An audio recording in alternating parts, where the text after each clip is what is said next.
चलिए आप सब कुछ शेयर कीजिए कि आज जो है अंतिम क्लास। ठीक है, यानी कि आज की रात हम लोग क्या करेंगे, तो पूरी रात हम लोग आज केमिस्ट्री पढ़ेंगे। ठीक है, जिसमें हम लोग लेसन 1 से लेके लेसन 16 तक का पूरा समरी पढ़ेंगे।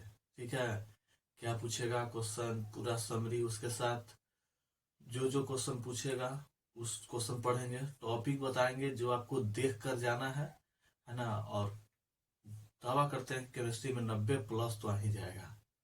ठीक है, जब ये पूरी वीडियो देखिएगा, दोनों के लिए फायदेमंद है। जिनका एग्जाम कल है ना, उनके के लिए बहुत फायदेमंद, जिनका आने वाला अगले साल है उनके लिए भी फायदेमंद है। ठीक है, तो आप सब कुछ जुड़ जाइए, कोई टाइम पास नहीं है ना, पूरी जानकारी पूरे चैप्टर के साथ। ठीक है, तो जो भी बच्चे अभी नहीं जुड़े है ना, जैसे अभी लोग आ ही रहे होंगे, ठीक है, तो पूरे बच्चे के साथ शेयर कर दीजिए। आपके पास जितना व्हाट्सएप ग्रुप है, जो भी ग्रुप है, ठीक है, सबके पास शेयर कीजिए, है ना। जिनका एग्जाम क्या है, कल है। ठीक है, तो स्टार्ट करते हैं आज की क्लास। ठीक है, देखिए आज क्या करेंगे, मेन मेन पॉइंट धर के हम चलेंगे। ठीक है, जिस पर आपको क्या करना पड़ेगा, अमल करना पड़ेगा। इससे अगर हम बात करें चैप्टर 1 के, ठीक है, यानी कि लेसन 1, ठीक है, लेसन 1 के बात करते हैं। तो लेसन 1 में जो है उसका नाम है ठोस अवस्था। ठोस अवस्था 12th क्लास में हर एक बच्चा का कंप्लीट रहता है। ठीक है, ठोस अवस्था हर एक बच्चा के कंप्लीट रहता है। ठीक है, अब इसमें क्या है, क्या पढ़ेंगे, पूरी जानकारी नहीं लेंगे। ठीक है, मेन मेन टॉपिक धर के चल, क्योंकि देखो जो चीज साल भर में करते हैं वो एक दिन में संभव है।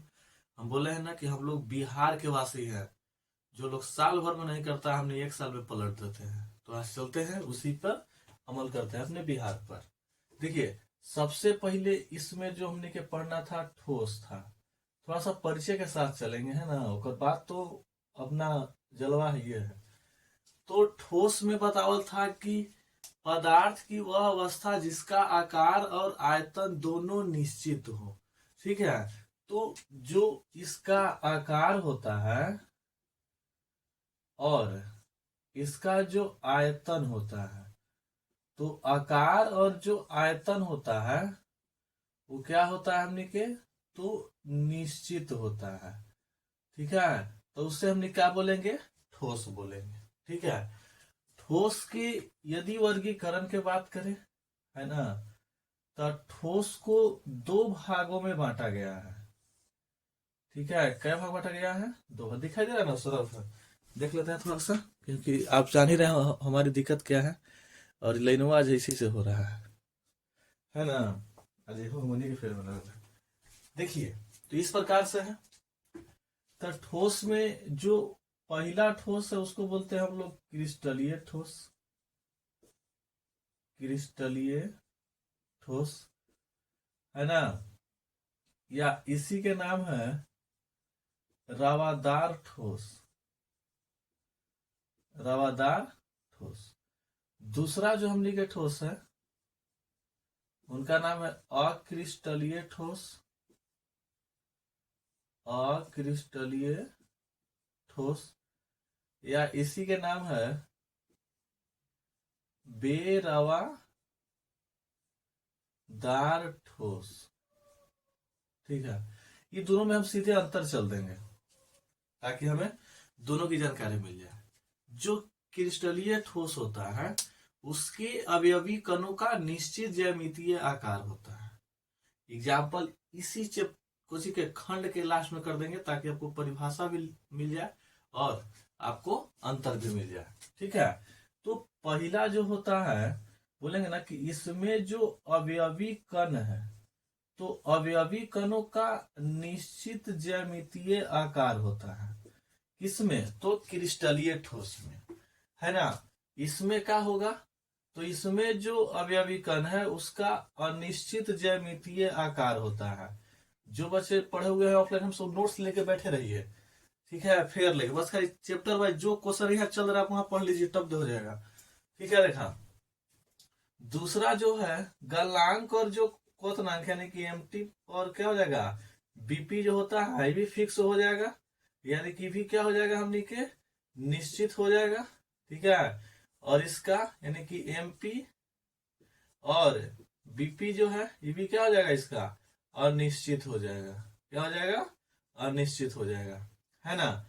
तीसरा पॉइंट याद रखिएगा, इसे हम लोग वास्तविक ठोस कहते हैं। ठीक है, कौन ठोस कहते हैं, वास्तविक ठोस कहते हैं। इसको भी याद रखिएगा, इसे हम लोग काल्पनिक, है ना, आभासी, आभासी या झूठा ठोस भी कहते हैं। क्वेश्चन पूछ देता है ऑब्जेक्टिव में। ठीक है, फिर याद रखिएगा चौथा, यह विषम दैशिक होता है, यह विषम दैशिक होता है। और ये क्या हो जाता है, तो यह समदैशिक हो जाता है। फिर याद रखिएगा कि इसमें विदलन का गुण पाया जाता है और इसमें विदलन गुण नहीं पाया। एग्जाम्पल में याद रखिएगा दोनों के, ठीक है, काम करेगा।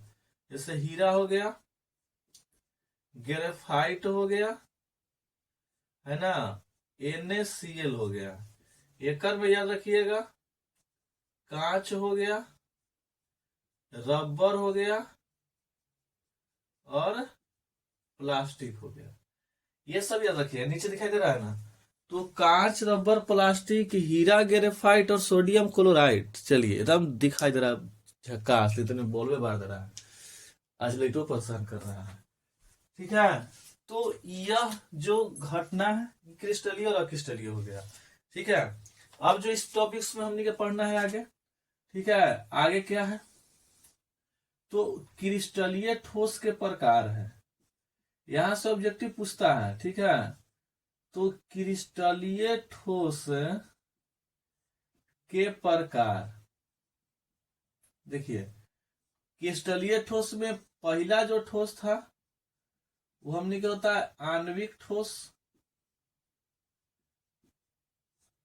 दूसरा जो हो गया वो होता है हमने के आयनिक ठोस, आयनिक ठोस। तीसरा जो हो गया वो होता है हमने के सहसंयोजक ठोस, सहसंयोजक ठोस। चौथा जो हो गया उसको बोलते हैं धात्विक ठोस, धात्विक ठोस। का हो रहा है, ठीक है, देखिए आणविक ठोस, आयनिक ठोस, सहसंयोजक ठोस और धात्विक ठोस। देखिएगा तो वहां नेटवर्क ठोस के नाम से क्वेश्चन रहेगा। ठीक है, यानी कि सहसंयोजक ठोस। हम भी महामैराथन चले पूरा चैप्टर, है ना, एक ही वीडियो में देखा। आणविक ठोस में याद रखिएगा कि इसमें जो अवयवी कण होगा, ठीक है, अवयवी जो कण होगा, अवयवी कण वो अणु होगा। ठीक है, और उसके बीच जो बल कार्य करेगा उस बल का नाम है वांडर वाल्स बल, वांडर वाल्स बल। ठीक है, इसके बीच कार्य करेगा।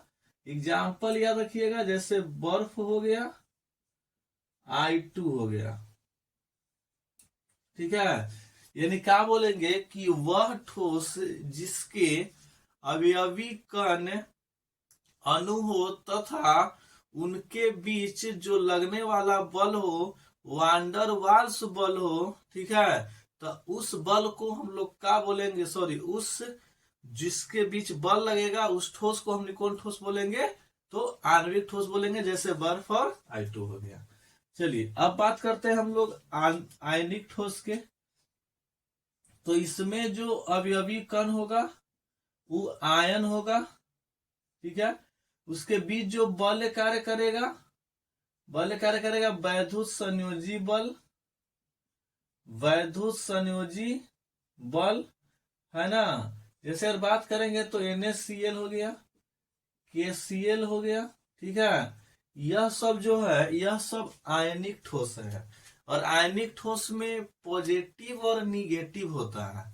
तो पॉजिटिव और निगेटिव होगा तो इसको लिए धातु और अधातु चाहिए।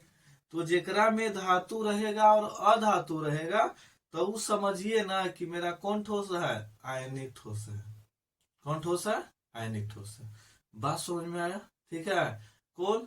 तो जिसमें धातु और अधातु रहे, यानी कि वह ठोस जिसके अवयवी कण, वह ठोस जिसके अवयवी कण क्या हो, आयन हो, तथा उनके बीच वैधु सहसंयोजक, वैधु संयोजी या आयनिक बंधन उपस्थित हो।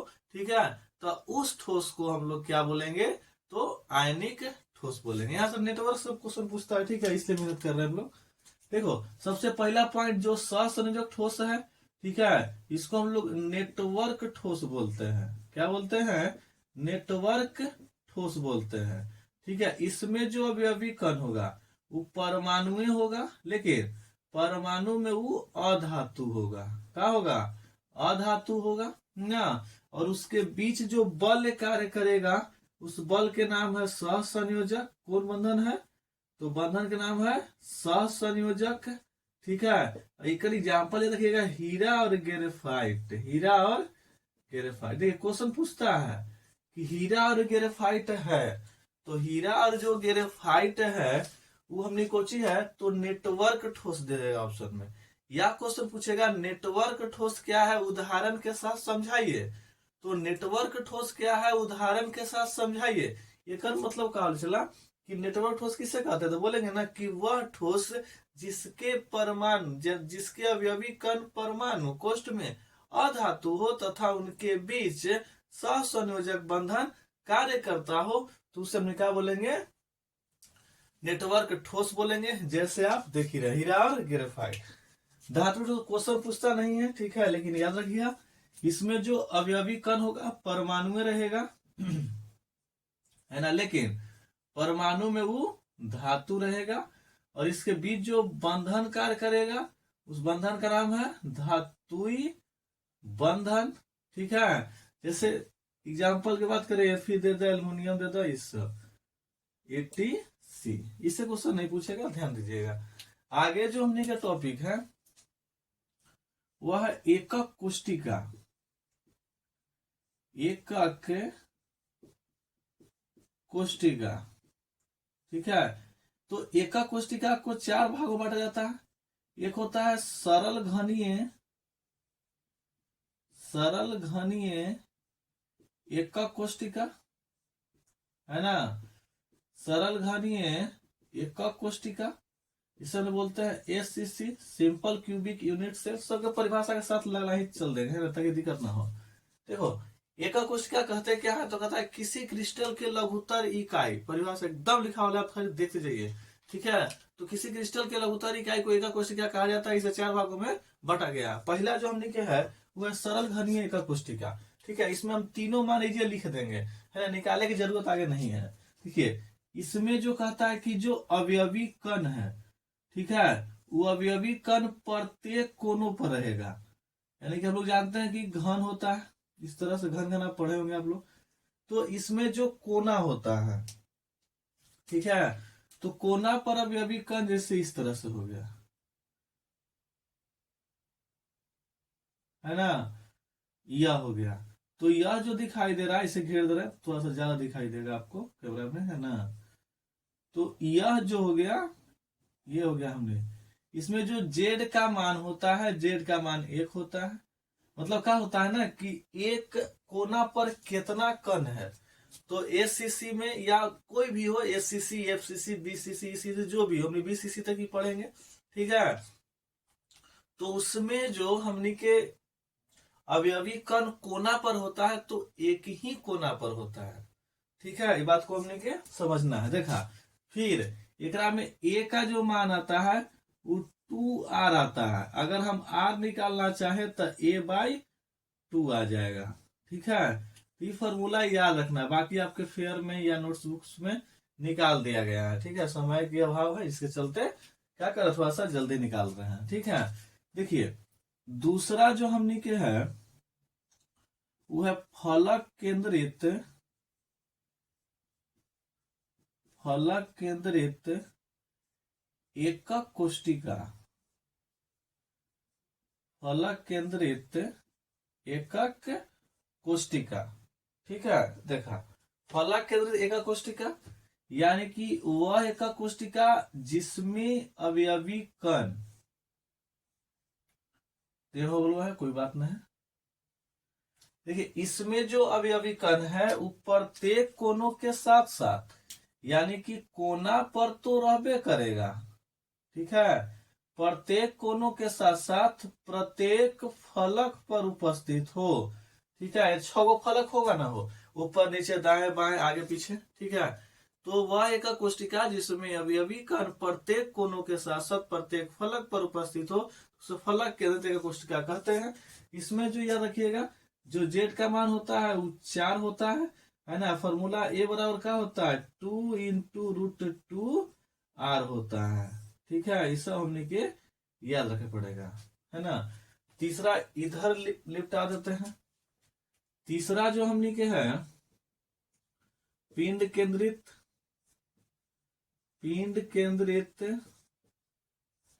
एकक कोशिका, पिंड केंद्रित एकक कोशिका। देखिए क्या है, समझिए, कहता है वह एकक कोशिका, इसको बोलते हैं एफसीसी, इसको बोलते हैं हम लोग बीसीसी। जब संकुलन क्षमता पड़ेगा तो यहाँ एचसीपी भी आ जाएगा, ठीक है, हेक्सागोनल क्लोज पैकिंग ये सब आता है, देखा। तो इस तरह से हम चलेंगे इसको।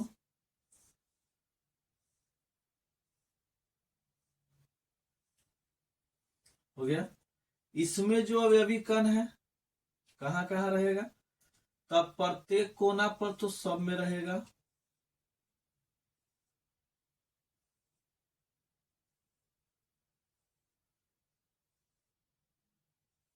है ना।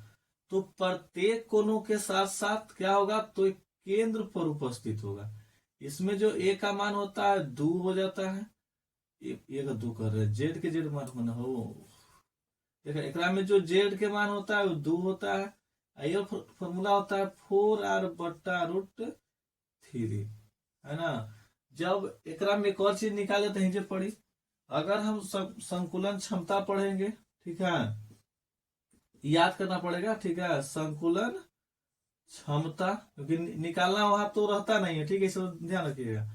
तो संकुलन क्षमता जो होता है कि जो एक अवयवी कण के द्वारा घेरा गया आयतन, तो एसीसी में जो पैकेज इफिशिएंसी है, यानी कि जो संकुलन क्षमता है वो 52.4 आता है, ठीक है, 52.4, इतना एक संकुलन क्षमता। तो एक अगर रिक्त के स्थान की बात करेंगे तो कितना हो जाएगा, 47.6%।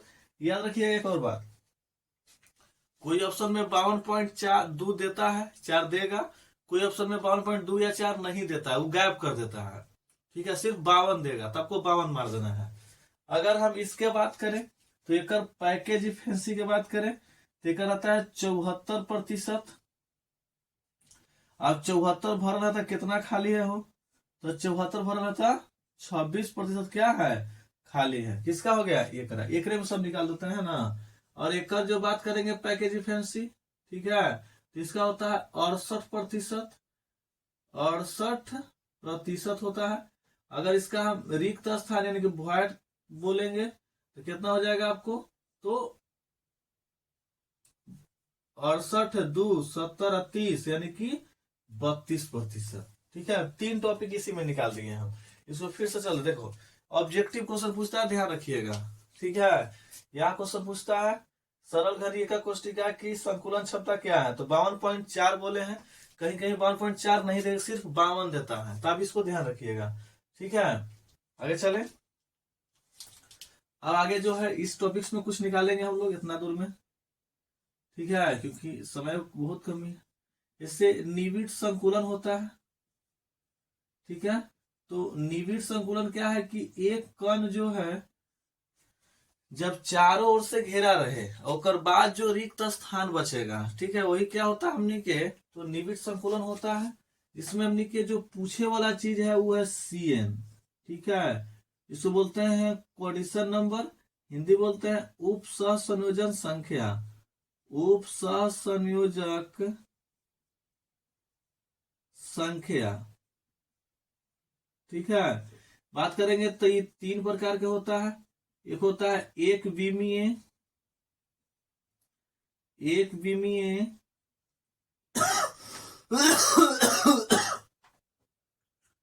एक विमीय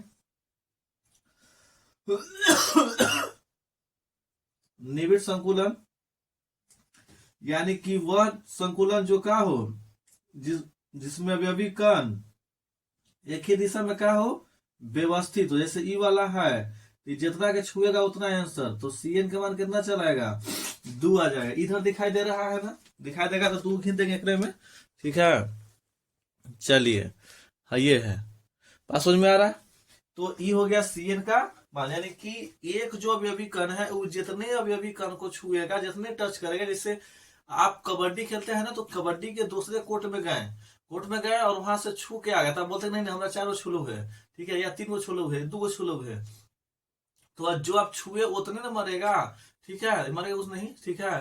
तो वही होता है क्वेश्चन नंबर, यानी कि एक अवयवी कण के द्वारा कितना अवयवी कण टच कर रहा है, वही होता है क्वेश्चन नंबर होता है, ठीक है। अब इतना दिखाई दे ही रहा है।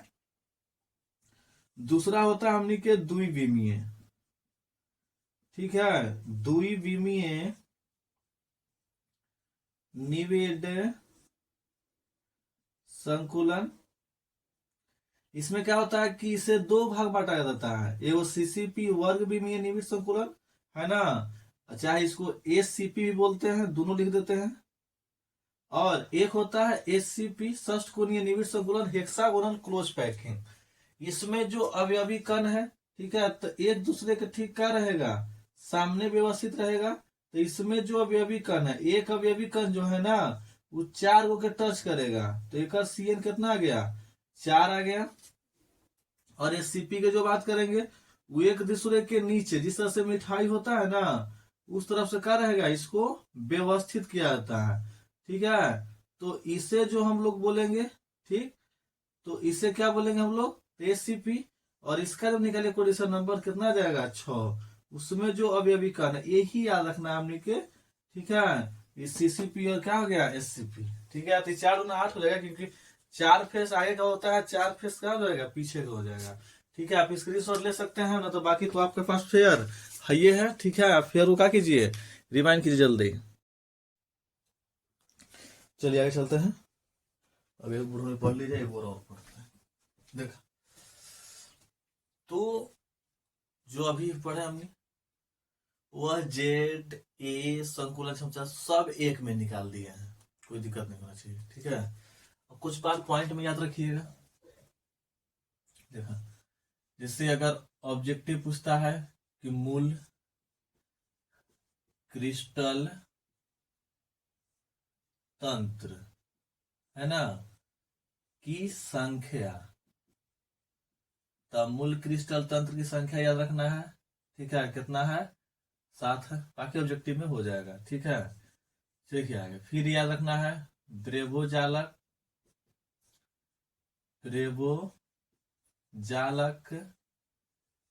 की संख्या, तो कितना याद रखना हमने क्या है, 14। फिर ऑर्थोराम्बिक, जब हम लोग पढ़ रहे होंगे तो NCERT किताब में एक चार्ट होता है, ठीक है, ऑर्थोराम्बिक करके, ठीक है, ये सब चार्ट में रहता है। तो जो ऑर्थोराम्बिक होता है,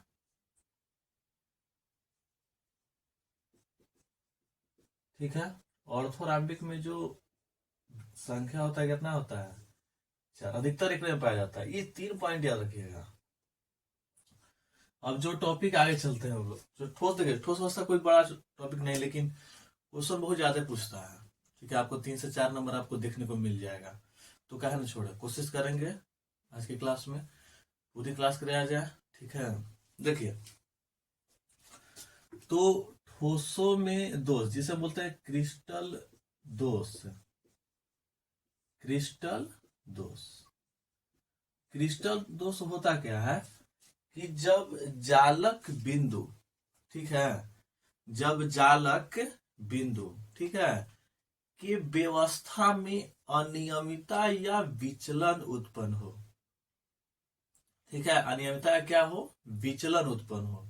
जैसे मान होता है कि कोई शांति माहौल में 8-10 आदमी बैठा हुआ है ना, वहां पर अचानक शेर उड़ा जाए, ठीक है, तो उसके कारण क्या हुआ ना, कि जो पूरा क्रिस्टल है उसके जो व्यवस्था है क्रिस्टल जालक, ठीक है, तो उस व्यवस्था में अनियमितता या विचलन उत्पन्न हो गया, ठीक है, तो उसे बोलेगा फ्लोसीमेट्री। देखिए यहाँ कुछ क्वेश्चन पूछता है, हम वही चलेंगे सिर्फ, ठीक है। जैसे दो प्रकार के, लेकिन पूछता एक ही है, जैसे बिंदु दोष है, ठीक है, बिंदु दोष। देखिए ये बिंदु के कहा, जैसे मान ली कि ये क्रिस्टल है, ठीक है, इधर इधर इधर एकदम आराम से क्या कर लिया, हम व्यवस्था कर दिए, ठीक है। अभी क्या होगा कि इसमें से कोई जो बिंदु है वो गायब हो जाएगा, तो कोई यहां से हट के वहां चल जाएगा, ठीक है।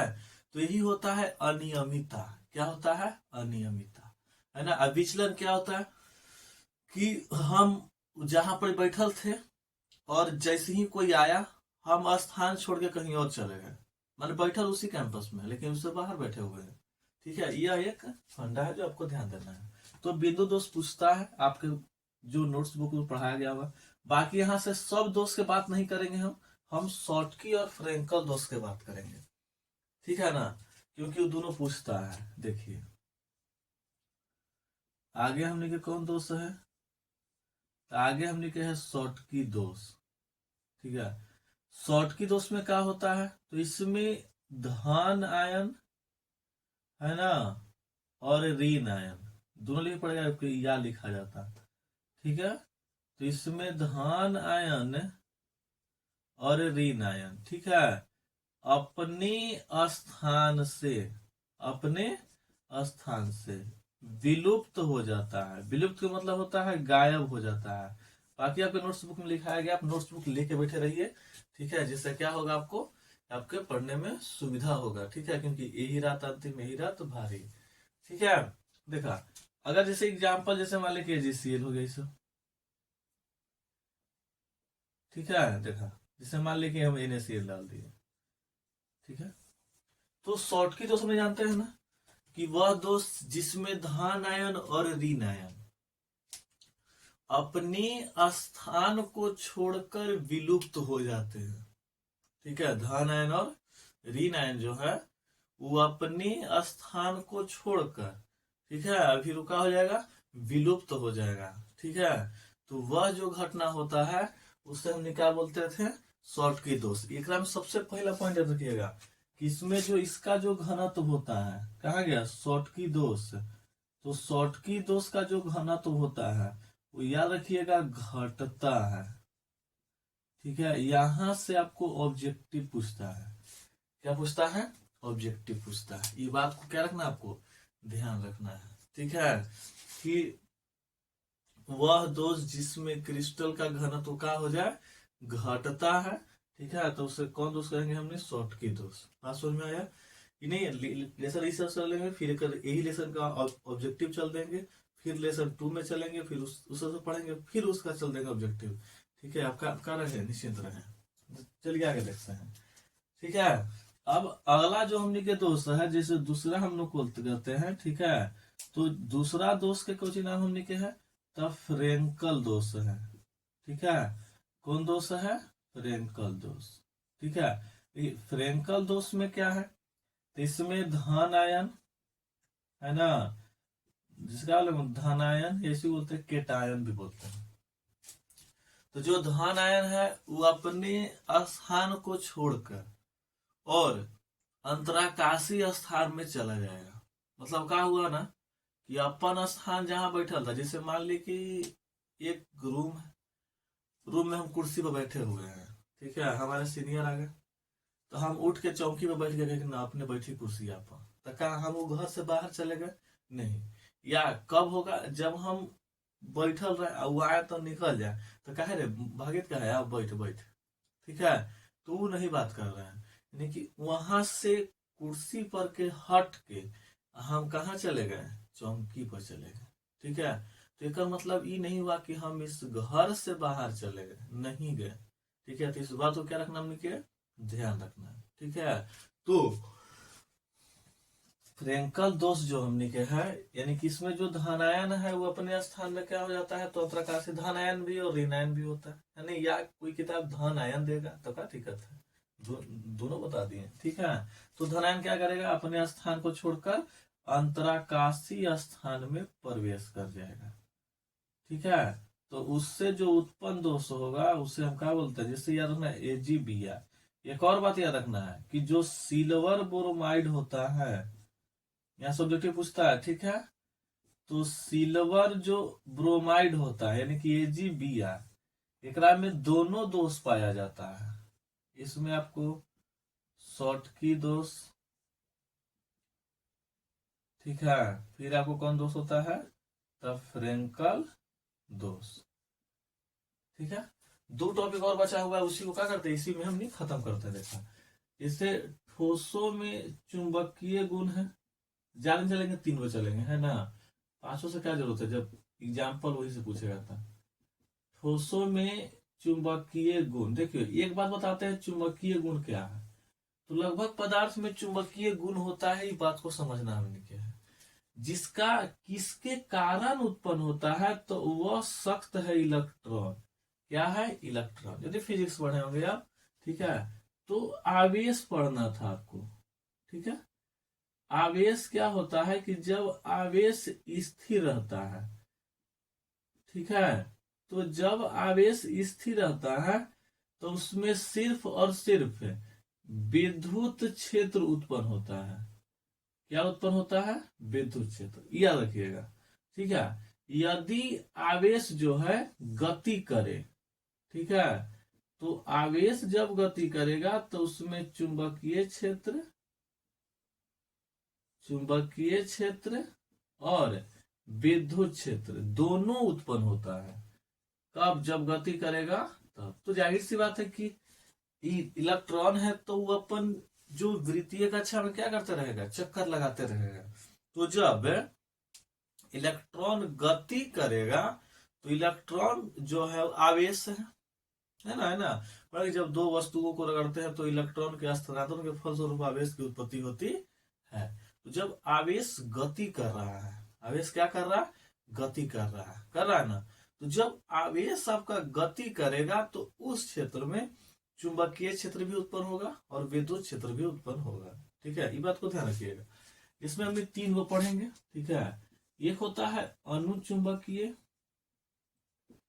ठीक है, एक क्या हो गया हमने के अनुचुंबकीय। दूसरा पढ़ेंगे हम लोग प्रतिचुंबकीय,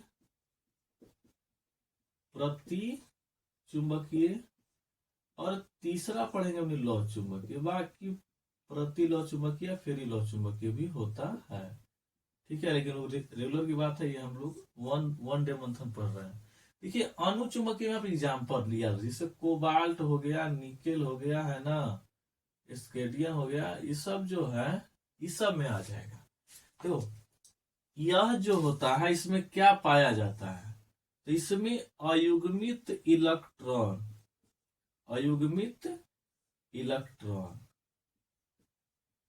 ठीक है। ये बात पे याद रखिएगा और एग्जाम्पल रखिएगा। अनुचुंबकीय पदार्थ तो वह पदार्थ होता है जिसे चुंबकीय क्षेत्र में, है ना, दुर्बल रूप से क्या हो, आकर्षित हो, ठीक है। तो उसे हम क्या बोलते हैं, अनुचुंबकीय बोलते हैं। या कॉन्सेप्ट से क्या क्वेश्चन पूछेगा, अनुचुंबकीय पदार्थ पूछेगा, तो अनुचुंबकीय जो पदार्थ पूछेगा ना, तो वहां आपको ऑप्शन दिखाई देगा। तो वहां ऑप्शन में वह तत्व को धरना है जेकरा में अनपेयर्ड इलेक्ट्रॉन हो। जिसमें पेयर्ड इलेक्ट्रॉन होगा वह प्रतिचुंबकीय होता है, यानी कि वह आपका अनुचुंबकीय नहीं होगा। इस बात को ध्यान देना है, ठीक है। अब यहां से भी आपको एग्जाम्पल याद रखना है। जैसे यहां से एग्जाम्पल याद रखना है जिंक, ठीक है, यहाँ जेडेन देगा और आपको कंफ्यूज करने के लिए Zn2+ दे देता है, ठीक है। कोई बात नहीं है, यही आंसर है ना। एक और जो सख्त है इसे हम लोग बोलते हैं बेंजीन। क्या बोलते हैं, बेंजीन। क्वेश्चन पूछेगा ना कि C6H6 है, ठीक है, जिसे हम लोग क्या बोलते हैं, बेंजीन। क्या बोलते हैं, बेंजीन। यही दोनों जो है आपको बिहार बोर्ड क्वेश्चन पूछता है। अब देखिएगा तो बिहार बोर्ड क्वेश्चन बहुत बार पूछ ले, ठीक है। तो इस बात को क्या रखना है, ध्यान देना है। समझ में आ रहा है, चला आगे देखा। अगला जो हमने क्या है वो है लौह चुंबकीय। ठीक है, इसमें क्या होगा, तो इसमें प्रबल रूप से आकर्षित होगा।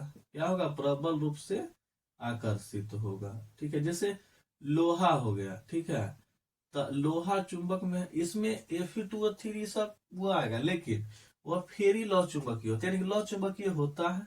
ठीक है, यानी कि Fe से संबंधित जहां देखिएगा आप ऑप्शन टिक आउट कर दीजिएगा। ठीक है, वो क्या होगा आपका लौह चुंबकीय हो गया। ठीक है, लास्ट जो टॉपिक हमने क्या है वो ठोसों में है वैद्युत गुण। ठोसों में क्या है आपको वैद्युत गुण, ये सब कोई जानता है। जैसे यहाँ चालक और अचालक, ये सब कोई जानता है ना। चालक हो गया, अचालक।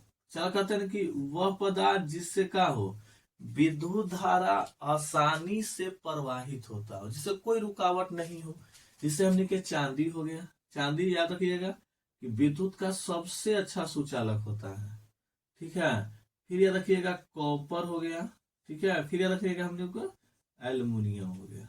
ठीक है, यह जो है फिर अचालक में याद रखना कुछ हमने क्या है जिससे नहीं हो। जैसे मान लीजिए बालू है, तब बालू से विद्युत धारा आसानी से प्रवाहित नहीं होता है ना। अगर हम बात करें मिट्टी से, तो इससे भी नहीं होता, इस सबसे भी नहीं होता विद्युत धारा, है ना। लकड़ी, सूखी लकड़ी से नहीं होता।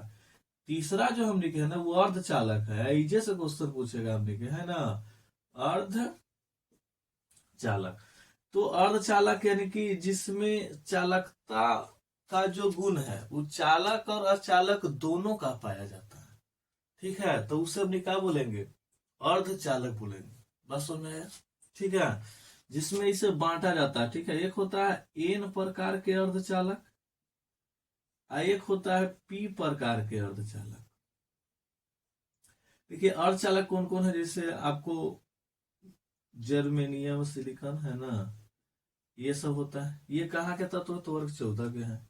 जब हम वर्ग 14 के तत्वों में, वर्ग 14 के तत्वों में वर्ग 15 डोपित करेंगे। ठीक है, अभी बताएंगे डोपित है ना, यानी डोमेन।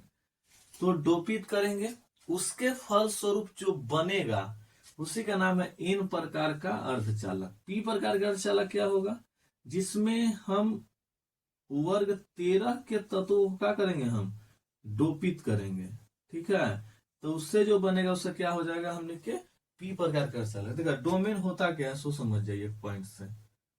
ठीक है, डोमेन। ठीक है, डोमेन होता क्या है कि धन आयन और ऋण आयन, ठीक है, जब गायब होता है तो उसे बराबर करने के लिए, उसे बराबर करने के लिए हमें अशुद्धियां मिश्रित करना पड़ता है। तो जो अशुद्धियां मिश्रित करेंगे ना वह क्या कहलाएगा, हमने के डोमेन कहलाएगा। अब बात क्या है कि हमने के ऑब्जेक्टिव करे पड़ेगा, तो इस पे ऑब्जेक्टिव डिजिटल तो है नहीं कि ऐसे करके हम करेंगे। तो आपको इस तरह से सिस्टम दिया जाएगा, रोटेट वाला सिस्टम रहेगा। समझ रहे हैं, यानी कि मेरा फेस दिखाई नहीं देगा, इस तरह से चलेंगे। ठीक है, तो आगे की ओर हम चलते हैं, उसकी ओर, उसकी तरफ से हम लोग सेटिंग करते हैं। चलिए आगे चलते हैं। देखिए जैसे कि बात की कि उस तरह से हम लोग ऑब्जेक्टिव के क्लियर कर लेंगे। ठीक है, लेकिन उस तरफ से मजा नहीं आएगा। तो कुछ ऑब्जेक्टिव को एक साथ वीडियो के साथ ही कहने चले। ठीक है, तो स्टार्ट करते हैं, क्योंकि ज्यादा नहीं करना है ना, पढ़ाई पे फोकस। देखिए कहता पहला क्वेश्चन कि विद्युत अपघटन में ऑक्सीकरण होता है। बताइए विद्युत, जो यहाँ ऑप्शन भी है लेकिन लिखावट है, थोड़ा सा समझ रहे हैं हमारी मजबूरी। ठीक है, बोर्ड वोर्ड नहीं है कि यहाँ पढ़ी, पूरा पीडीएफ डाल देंगे हम, है ना, और लिखना पड़ता है। कोई बात नहीं है, आज हम लोग लगे रहेंगे और डटे रहेंगे, है ना, कुछ तो करके दिखाएंगे जरूर। ठीक है, तो देखिए कहता कुछ है कि विद्युत अपघटन में ऑक्सीकरण कहाँ होता है। देखिए तो हम लोग पढ़े हैं कि विद्युत अपघटन जो होता है उसमें आपको एक सिरा जो है, जैसे इस तरह से फिगर था। ठीक है, फिगर की जगह भी नहीं है, लेकिन चलिए फिर दिखाते हैं। देखा यहाँ होता है, तो इसमें एक पॉजिटिव सिरा होता है और एक सिरा निगेटिव होता है। ठीक है, तो एक सिरा होता है हमने के ए नोड, क्या होता है ए नोड, और एक सिरा होता है हमने के कैथोड। ठीक है, देखा जो इलेक्ट्रॉन त्यागता है, त्यागेगा, क्या करेगा, इलेक्ट्रॉन ग्रहण करेगा। तो ऑक्सीकरण की जो घटना होता है वो इलेक्ट्रॉन का त्यागना भी होता है, ठीक है। और हमने 10th क्लास में पढ़े हैं कि वैसी रासायनिक अभिक्रिया जिसमें ऑक्सीजन का योग हो, है ना, और हाइड्रोजन का ह्रास हो, और वहां इलेक्ट्रॉन भी पड़े हैं, तो इलेक्ट्रॉन के बेस पर जो हमने के आंसर हो जाएगा, यानी कि ऑप्शन नंबर का हो जाएगा, ए हो जाएगा, कुछ पर ए नोड पर। ठीक है, चलिए आगे चलते हैं। कहता है जलीय NaOH के विद्युत अपघटन में कौन सा आयन ए नोड पर प्राप्त होगा। देखो समझो, यहां कह रहा होगा कि NaOH आप तोड़ दीजिएगा तो ये पॉजिटिव होता है और ये निगेटिव होता है, और सोडियम कभी भी कैथोड पर प्राप्त होता है। तो अब बताइए, तो OH जो है वो कहां प्राप्त होगा। जिसे हम NaCl के बेस पर क्वेश्चन ऑफलाइन में बतावल है, तो NaCl ना पूछ के NaOH पूछ दिया, ठीक है। NaCl इसे बतावल है क्योंकि क्लोरीन 2 बार मिलेगा टॉपिक पढ़ने, इस चलते वहां ऑफलाइन में NaCl पर बतावल है। तो यहाँ जो हो जाएगा कहां प्राप्त होगा हमने के, तो OH जो है यानी कि कौन सा आयन ए नोड पर प्राप्त होगा। तो ए नोड पर जो प्राप्त होगा उसका नाम कौन सी है आपका, OH माइनस। देखिए कहता है आयरन चादरों पर गैल्वेनीकरण किस लेपन से किया जाता है। देखो एगो क्वेश्चन बताए होंगे आपको, जस्तीकरण, ठीक है। तो जस्तीकरण क्या होता है, तो जब जस्ता के विलयन में जब हम लोहे को कील को डालेंगे ना, तो लोहा के कील को जब हम डालेंगे तो लोहे की सतह पर जस्ता की परत चढ़ जाती है, जिस घटना को हमने गैल्वेनीकरण, है ना, या जस्तीकरण कहते हैं। कौन तत्व हो जाएगा, कॉपर ना, जिंक हो जाएगा। क्या हो जाएगा, जिंक हो जाएगा। तो कहता कुछ है कि 25 डिग्री सेल्सियस पर ताप पर लिथियम, बेरियम, सोडियम और मैग्नीशियम के मानक अपचयन के विभव क्रमशः है -305, इनका काम खत्म ऐसे हो गया, ठीक है। 2.732, 2.71 है ना, तथा -2.37। देखिए इसमें जिस तत्व का जो मान अधिक होगा वो आंसर होता है। ऐसा क्वेश्चन आपको पूछेगा तो पहचानने का ट्रिक एक ही है कि जिस तत्व का मान सबसे अधिक दिया गया है वही आपका आंसर है, एक लाइन के। देखिए इसे देखा, जिससे इस सब में बात कीजिएगा तो सबसे कम देकर तापमान रहेगा उसका मान ज्यादा रहेगा, और तापमान जेकर ज्यादा रहेगा वो मान कम रहेगा। तो देखो 3, 5 ई ऑप्शन ऐसे कट जाएगा, 2, 7, 3, 2 यही ऑप्शन क्या हो जाएगा, कट जाएगा। ये देखो यहाँ जो है वो सबसे कम मान है, यानी कि तत्व का नाम कुछ आपका है मैग्नीशियम, यानी कि आपका आंसर क्या हो जाएगा, मैग्नीशियम हो जाएगा।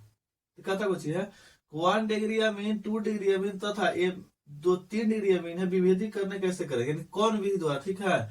तो हिंस बर्मर जो अभिकर्मक है उसके द्वारा हम लोग क्या करते हैं, इसे हम अलग करते हैं, ध्यान रखिएगा, ठीक है। इससे यह जो है हिंस बर्मर क्या है, उत्प्रेरक है। क्वेश्चन ए वही पूछता है, बीबी लगाए भी है, ठीक है। क्वेश्चन पूछता है इस तरह से दे देगा कौन एमीन है। तो देखो हम बताएं कि NH2 जब रहे तो 1 डिग्री एमीन, खाली NH रहे तो 2 डिग्री एमीन, और खाली N रहे तो 3 डिग्री एमीन। सब देखते रहिए, ठीक है। पूरा लेसन बाय लेसन नहीं करते हैं, पूरा सेक्शन में धर लेते हैं, ठीक है। देखा कहता है कि N कोटि की अभिक्रिया के लिए वेग स्थिरांक की इकाई होगा, ठीक है। तो N कोटि के लिए क्या हो जाएगा, तो मोल 1 -1 N -1 सेकेंड के -1। कहता है एक अभिक्रिया की क्रिया भी नहीं, फास्ट चलना पड़ेगा आपको, है ना थोड़ा सा। देखिए जो अभिक्रिया तीव्र, जैसे डी पर ई अभिक्रिया तो इसे खत्म हो जाएगा क्योंकि तेज अभिक्रिया है, ठीक है। कहते ना कि रोड के किनारे खड़ा है, अगर कोई बाइक 110 120 की स्पीड पार होगा तो उसका वेग कुछ और हो जाता है, होता है ना। कोई आराम से 40-50 में जाएगा तो उसका वेग कुछ, उसको आप देख सकते हैं, मतलब कि उसका मान ज्ञात कर सकते हैं, लेकिन तेजी वाला के मान आप ज्ञात नहीं कर सकते हैं, ठीक है। यानी कि हम लोग कैसे करते हैं ना, तो इनका काम खत्म हो गया, यानी कि यहाँ जो आंसर होगा वो R² इनका काम खत्म ऐसी होगा, है ना, RKAB, है ना, यानी कि घात। तो यह क्या हो गया हमने के आंसर हो गया। चलिए हम मत करिए बुध के यहाँ। ठीक है, तो इस तरह से क्या हो जाएगा आपका आंसर हो जाएगा। फिर दिखाई दे रहा है ना, देख लेते हैं लाइट थोड़ा सा। चलिए बहुत अच्छा है, दिखाई तो नहीं रहा है।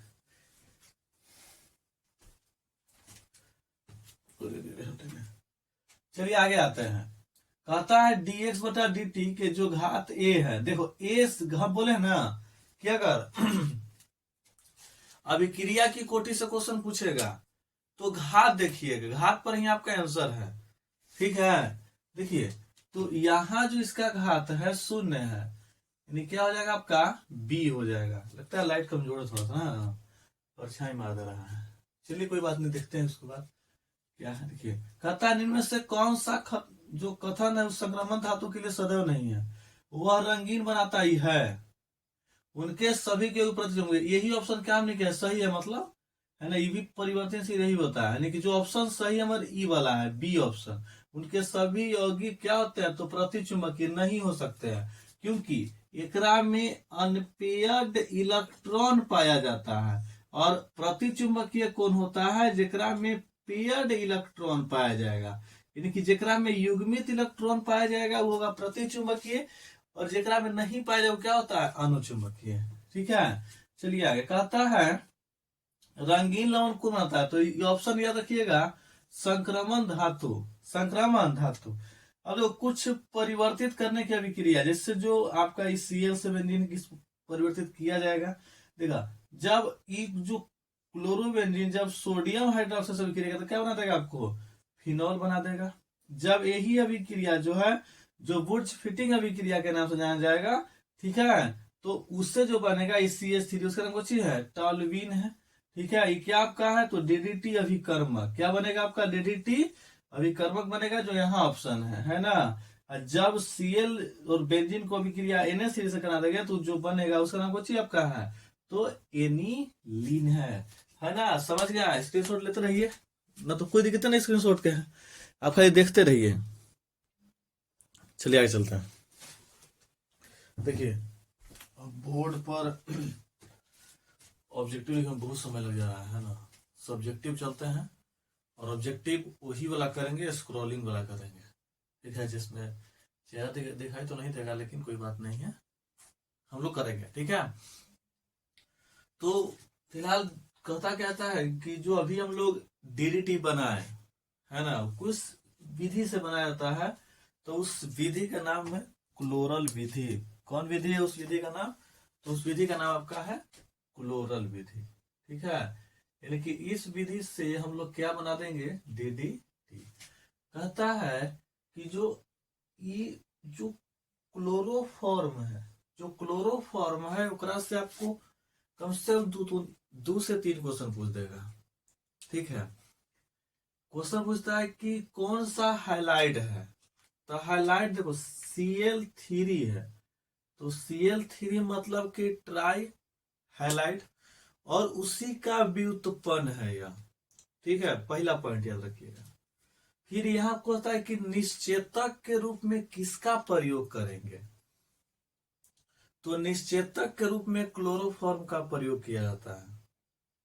ठीक है, बात समझ में आया, निश्चेतक के रूप में। ठीक है, और यह क्वेश्चन पूछेगा देखो कह बच्चे वाला क्वेश्चन कि एथिल बोरोमाइड को एल्कोहलीय विलयन कॉस्टिक पोटास के साथ गर्म करने पर, थोड़ा सा ये पानी पी लेते हैं, चलिए चलते हैं। ठीक है, देखो तो सब्जेक्टिव लेके चलते हैं, दीपिया खाली क्वेश्चन बता देंगे, बाकी आपके पास नोट्स ये है। ठीक है, तो नोट्स आप खोल के रखिए एकदम आराम से और पढ़ते चलते हैं हम लोग, है ना। देखिए क्या है, जैसे सबसे पहला जो हमने के पॉइंट है वो हमने के मोलरता है। ठीक है, मोलरता हम लोग पढ़े हैं ना कि प्रति लीटर जो विलियन में विले की जो मोलों की संख्या होता है उसको हमने क्या बोलते हैं मोलरता। इस क्वेश्चन को देख के जाइए, जो क्वेश्चन बताया जाएगा क्वेश्चन सारा देख के जाइए। ठीक है, पूरा क्वेश्चन लड़ेगा आपको, अभी थोड़ी के सब लड़ जाए तो मजे आ जाएगा। ठीक है, देखिए पूरा चैप्टर का सारांश बताया जा रहा है, ठंडू लग रहा है। देखा मोलरता, तो मोलरता आप लोग जानते हैं कि प्रति लीटर विलियन में उपस्थित विलेय की मोलों की संख्या को हम क्या कहते थे, मोलरता कहते थे। ठीक है, जिसका ऐसा मतलब क्या था, तो मोल प्रति लीटर था, आप इतना ध्यान रखिएगा। जो कि मोललता, मोललता एक लिखा है, दोनों में अंतर पूछता है, जो कि ऑफलाइन में लिखाया गया है। ठीक है, देखिए मोललता क्या याद रखिएगा, तो प्रति किलोग्राम विलायक में उपस्थित विलेय की मोलों की संख्या को हम क्या करते हैं, तो मोललता कहते हैं। ठीक है, मोल प्रभाज क्या था, तो विलायक और जो विलेय होता है उसका योगफल 1 होना चाहिए। ठीक है, यानी कि XA प्लस XB का योगफल 1 आ गया, तो उसको हम क्या बोलते थे, मोल प्रभाज। देखिए ये क्वेश्चन एकदम फास्ट है। फिर आपको हेनरी के नियम बताया था, है ना, तो हेनरी के नियम क्या है, तो गैस और द्रव के बीच लगने वाला दाब है। ठीक है, इसे हम क्या होते हैं, हेनरी के क्वेश्चन लिखा वाला कि हेनरी के नियम क्या है, इसके अनुप्रयोग को लिखें। ठीक है, जरूर देख लीजिए, है ना, हेनरी के नियम कहाँ लगता है, जैसे पेय पदार्थ में है। ठीक है, फिर क्या होता है, गोताखोर सिलेंडर में, है ना, जो पर्वतरोही होता है, इस सब में हम क्या होता है, हेनरी का नियम को लगाया जाता है। ठीक है, फिर हमने कुछ राउल्ट का नियम है, कहते हैं ना कि राउल्ट का नियम सबसे महत्वपूर्ण है ना, यानी कि विलायक और विलेय के जो द्वारा लगाया गया जो दाब होगा, ठीक है, वो शुद्ध विलायक हो तो क्या होगा, बराबर होगा। इसको क्या रखना हमने के, राउल्ट के नियम आपको देख कर जाना है। अनुसंख्य गुणधर्म एकदम देख के जाइए। ठीक है, अनुसंख्य गुणधर्म क्या था, तो इसमें 4 प्रकार होता है। क्या प्रकार होता है, 4 प्रकार। वाष्प दाब का अपेक्षिक अवनमन, ठीक है, क्वथनांक उन्नयन और हिमांक अवनमन और प्रासरण दाब, चारों। देखिए वाष्प दाब का अपेक्षिक अवनमन क्या था, ठीक है, कि राउल्ट के नियम किया, जब तो किसी पात्र में हम द्रव को भरेंगे तो उस पर वाष्प दाब आपरूपी लगेगा।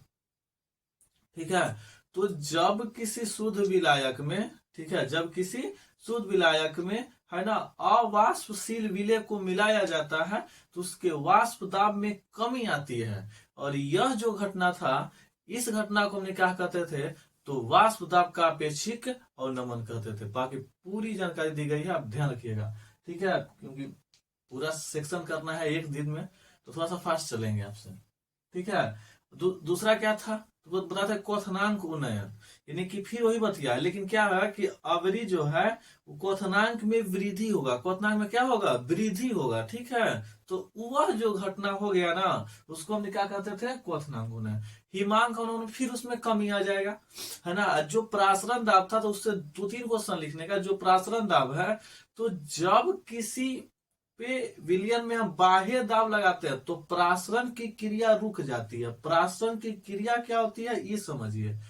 प्रासरण की जो क्रिया होती है, वो कहता है कि जो विलायक के कण है वो अर्ध पारगम्य झिल्ली से, है ना, होकर क्या हो जाए कि उच्च सांद्रण से निम्न सांद्रण की ओर गति कर जाए। ठीक है, तो वह घटना प्रासरण था। एकरे पर उल्टा प्रासरण पूछेगा तो कुछ बात नहीं है। जहां उच्च जो दाब है, ठीक है, वहां से उच्च सांद्रण से कहा चल जाए, निम्न सांद्रण में, तो इसको उलट देना है। यानी कि निम्न सांद्रण से उच्च सांद्रण में जब वह गति करता है तो उसे हम बोलते थे उल्टा प्रासरण। कोई दिक्कत ना। एक और बात देखते अर्ध पारगम्य झिल्ली, अर्ध पारगम्य झिल्ली। ठीक है, यह क्या था, तो बताया गया था ना, अर्ध पारगम्य झिल्ली कि जिससे वह झिल्ली, जिससे केवल विलायक के कण ही क्या हो सकेगा, आर पार। जिसे कहते हैं ना कि हम लोग याद रखते हैं तो छन्नी से याद रखते हैं, है ना, उस तरह से क्या होता है आपको समझ में आएगा। ठीक है, तो इस क्वेश्चन, इस टॉपिक्स को जरूर देख के जाइए। फिर है स्थिर क्वाथी मिश्रण। ठीक है, स्थिर क्वाथी मिश्रण, देखो कहता क्या है कि वह मिश्रण जो अवयवों के संगठन को प्रभावित किए बिना एक ही ताप पर आश्रित होता है, उसे हम क्या बोलेंगे, स्थिर क्वाथी। देखिए नाम है स्थिर क्वाथी, यानी कि दूसरा को प्रभावित नहीं करते हुए वो अपना कार्य क्या कर लेगा, पूरा कर लेगा। ठीक है, तो वही मिश्रण जो है उसी को हम क्या बोलते हैं, स्थिर क्वाथी मिश्रण कहते हैं। ठीक है, चलिए आगे जो याद रखिएगा वह आपका है समप्रासरणी विलयन, है ना, यानी कि वह विलयन जिसमें बताया था ना कि दोनों का जो प्रासरण दाब है वो समान होगा, यानी कि पाई 1 बराबर का होगा तो पाई 2 होगा। तो दोनों विलयनों का जब प्रासरण दाब समान हो जाए, क्या हो जाए, समान हो जाए, ठीक है, तो उस घटना को ही क्या बोलते हैं हमने, तो संप्रासरणी विलयन कहते थे। ठीक है, चलिए आगे आते हैं विद्युत रासायनिक सेल। हमने पढ़े हुए हैं ना कि वह सेल जो विद्युत ऊर्जा को रासायनिक ऊर्जा में क्या कर दे, परिवर्तित कर दे। ठीक है, एक और वीडियो था ना पिछला, है ना, जिसमें विद्युत रासायनिक सेल के बारे में बताया गया था। फिर प्रतिरोध चालकत्व तो सबका ऐसा ही मात्रा निकाल दिया गया है, जो पीछे वीडियो था, है ना, इसके पहले वाला जो वीडियो होगा उसमें आप जरूर देखिएगा। ठीक है, फिर गैल्वेनिक सेल कहता है कि संचायक सेल था ना, यह जो है वो विद्युत ऊर्जा को संचित करता है। फिर एक यहाँ से क्वेश्चन 2 नंबर के पूछता है कि विद्युत संचायक सेल को, है ना, ठीक है, जो विद्युत जो है या लेड संचायक सेल को, ठीक है, तो विद्युत जो लेड सेल या द्वितीयक सेल है, 3 नाम याद रखिएगा, द्वितीयक सेल, लेड स्टोरेज सेल या संचायक सेल। तो द्वितीयक सेल को संचायक सेल कहा जाता है, क्यों, क्वेश्चन है ना। तो कारण क्या है कि जो द्वितीयक सेल हो गया, तो वह जो सेल है वह विद्युत ऊर्जा को संचित रहे। जैसे हम लोग का मोबाइल है, तो मोबाइल एक बार चार्ज कर दिए, चार्ज करने के बाद क्या होता है कि वह जो है आपको विद्युत ऊर्जा को संचित करता है, तब ना सुबह फोन चार्ज कर लिए और शाम तक आराम से उसको इस्तेमाल करते हैं। तो वह जो होता है संचायक सेल होता है। ठीक है, विशिष्ट चालकता, चालकत्व, है ना, ये सब परिभाषा हम लोग जानते हैं। जैसे प्रतिरोध क्या था, तो उसके व्युत्पन्न, है ना, तो जो प्रतिरोध के व्युत्क्रम उसे चालकत्व बोलते हैं। जो आपका प्रतिरोधकता के व्युत्क्रम होगा उसे क्या बोलेंगे, विशिष्ट चालकत्व बोलेंगे। ये चारों परिभाषा जरूर देख के जाइए। ठीक है, फिर कहता है कि सक्रियण ऊर्जा, अभिकर्मक के समान अणुओं को संक्रियत या संकुलन में परिणत करने के लिए आवश्यक जो ऊर्जा होगा, उस ऊर्जा को क्या बोलेंगे हम लोग, सक्रियण ऊर्जा बोलेंगे। ठीक है, चलिए आगे कहता है थ्रेश होल्ड ऊर्जा। ठीक है, कहता है किसी धातु की सतह के लिए आपतित प्रोटॉन के ऊर्जा का वह न्यूनतम मान जो कि धातु की सतह से 1 इलेक्ट्रॉन को बाहर निकाल सकता है, तो उस ऊर्जा को हम क्या बोलते हैं, थ्रेश होल्ड ऊर्जा बोलते हैं। ठीक है, ध्यान रखिएगा।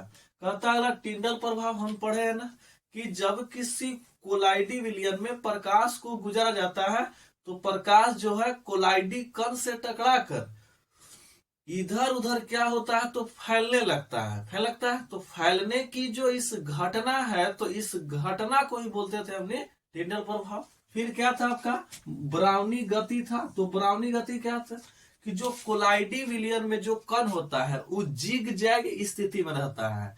जिग जैग मतलब कि टेढ़ी मेढ़ी अवस्था में वो पाया जाता है। तो जो जिग जैग या टेढ़ी मेढ़ी अवस्था में जो पाया जाता है ना, उसका खोज कौन किए थे, तो रॉबर्ट ब्राउन किए थे, जो 1827 में था। सारी बातें पढ़ाई गई है, आप ध्यान रखिएगा। ठीक है, फिर उत्प्रेरक से पूछता है, धन उत्प्रेरक, है ना, या ऋण पूछ सकता है। उत्प्रेरक पढ़ावल है वह रासायनिक पदार्थ जो स्वयं का रहेगा अपरिवर्तित, परंतु रासायनिक अभिक्रिया के वेग को क्या करेगा, प्रभावित करेगा। ठीक है, दूसरे में क्या कहते थे, उत्प्रेरक कहते थे। देखिए आगे क्या था, तो आगे था हमने पेप्टिकरण है।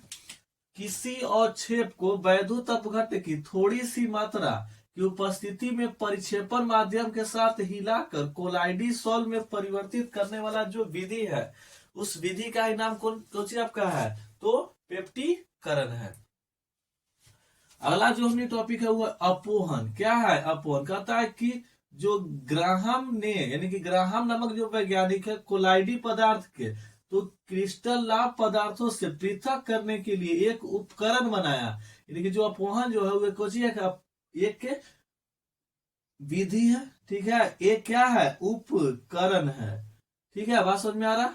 अब देखिए इस तरह से जब अशुद्धियां डाली जाएगी, इस तरह व्यवस्था है, इसको क्या बोलते हैं हम लोग, अम्लसन। देखो इमल्सन क्या है या पायस क्या है, तो क्वेश्चन पूछ ले आप देखिएगा।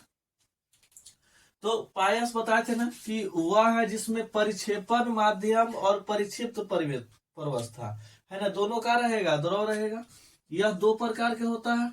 ये होता है जल में तेल का पायस, जल में तेल का पायस। एक क्या होता है, तो तेल में जल का पायस, तेल में जल का पायस। धातुमल क्या बताए थे कि जो अशुद्धियां हैं और द्रावक है, जब यह दोनों मिलेगा तो यह दोनों मिलकर जिस पदार्थ का निर्माण करेगा उस पदार्थ का नाम क्या आपका है, धातुमल है। अयस्क है बतावल, ठीक है। ये सब छोटा परिभाषा है जो पूछ सकता है, ठीक है। अयस्क क्या बतावल था कि भू प्रॉपर्टी से वह पदार्थ, ठीक है, जो कम खर्च और सुविधा से प्राप्त हो। फिर एक खनिज जो था अपोजिट था। फिर याद रखिएगा कि अयस्क और खनिज में अंतर बतावल है, अयस्क और खनिज में अंतर बतावल है ना, कि इसमें शुद्धियां पाई जाती है, इसमें शुद्धियां नहीं पाई जाती है, कोई दिक्कत ना, ठीक है। फिर अयस्क में क्या याद रखना है कि अयस्क में शुद्धि कम होती है और खनिज में क्या होता है, शुद्धि अधिक होती है। बार सारी बातें पढ़ाई। देखो गैंग,